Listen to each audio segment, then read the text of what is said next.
कहते हैं इंसान अपना इतिहास खुद लिखता है। अपने युग में वह जो भी करता है उसकी परंपरा बनती है और उसके कई साल बाद यही परंपरा इतिहास बन जाती है। तभी तो बीती कई सदियों, यहाँ तक कि ईसा पूर्व तक का इतिहास समझने के लिए हम उस दौर के निर्माण और उनके द्वारा छोड़े गए अवशेषों को आधार बनाकर उस युग की परंपरा, दिनचर्या, अच्छाई व बुराई की कल्पना करते हैं। जी हाँ, आज के इस एपिसोड में हम बात करेंगे दुनिया भर में मौजूद ऐसे ही इंसानी अवशेषों के बारे में जिनकी अवधि और उम्र अविश्वसनीय है।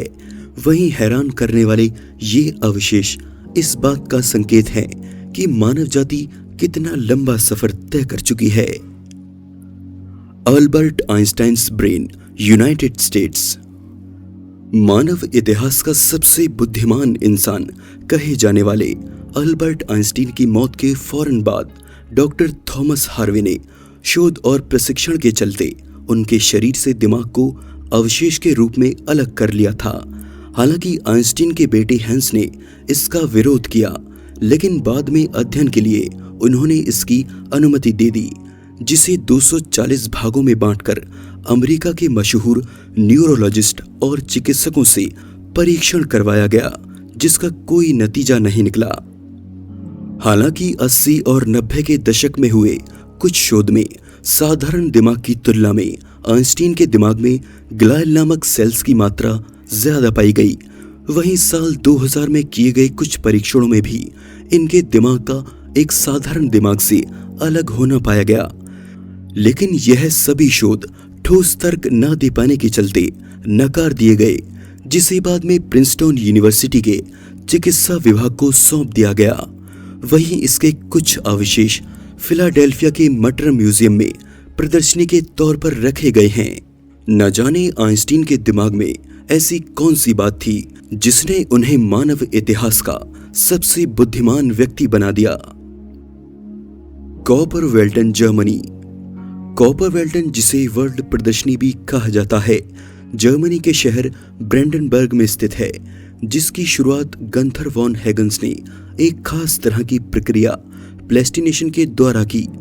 इस प्रक्रिया में मानव की त्वचा यानी खाल और शरीर में मौजूद नमी को पूरी तरह से निकाल दिया जाता है, जिससे शरीर के भीतर मौजूद मांसपेशियों और उनकी बनावट का गहन अध्ययन किया जा सके।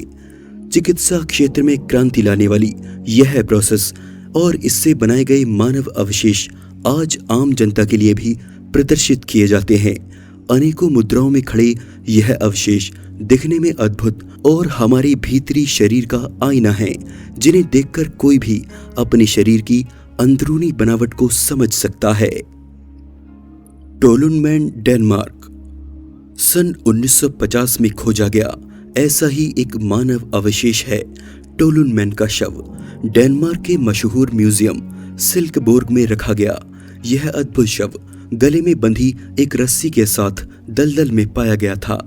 वहीं शरीर का पूरी तरह से अध्ययन करने के बाद जो बातें सामने आई वह हैरान करने वाली थी। यह शव, जिसका भीतरी कुछ हिस्सा अब भी सड़ने से बच गया था, वह 2300 साल पुराना था, जिसकी उम्र मरते वक्त 30 साल की रही होगी। हैरान करने वाले दूसरे युग के इस शव से बहुत उम्मीदें लगाने वाले शोधकर्ताओं ने सन 1976 में इस पर फिर से अध्ययन शुरू किया, जिसके चलते इसके शरीर को कई भागों में बांटा गया। वहीं खोपड़ी के हिस्से पर विशेष ध्यान देते हुए इसे अलग कर लिया गया और इस प्राचीन काल के अवशेष को संभवतः असली शक्ल देते हुए सिल्कबोर्ग म्यूजियम में रखा गया।